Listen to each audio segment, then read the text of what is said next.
ভালো মানুষের থেকে আল্লাহ তাআলা অনেক কিছুই কেড়ে নেয়। ভালো মানুষকে আল্লাহ তাআলা অনেক কিছুর মাধ্যমে টেস্ট নেন, পরীক্ষা নেন, এক্সাম নেন, কিন্তু আল্লাহ তার রহমতটা কখনো ভালো মানুষের মাথার উপর থেকে হটিয়ে নেয় না। কিন্তু তার অপোজিটে খারাপ মানুষকে আল্লাহ অনেক কিছু দেয়, ধন সম্পদ, দৌলত, গাড়ি বাড়ি সব কিছু দেয়, কিন্তু খারাপ মানুষের সঙ্গে আল্লাহর রহমতটা কখনো থাকে না। অতএব যদি আপনার জীবন থেকে অনেক কিছু হারিয়ে যায়, মন ছোট করবেন না, মাথায় রাখবেন সব হারিয়ে গেলেও আমার জীবন থেকে আল্লাহর রহমতটা হারিয়ে যায় নাই। আর আল্লাহর রহমত যার সঙ্গে আছে সে জাহানেও কামিয়াব হবে, দো জাহানেই সে কামিয়াব হবে। ঠিক কিনা বলেন?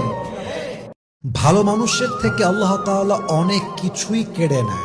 ভালো মানুষকে আল্লাহ তাআলা অনেক কিছুর মাধ্যমে টেস্ট নেন, পরীক্ষা নেন, এক্সাম নেন, কিন্তু আল্লাহ তার রহমতটা কখনো ভালো মানুষের মাথার উপর থেকে হটিয়ে নেয় না। কিন্তু তার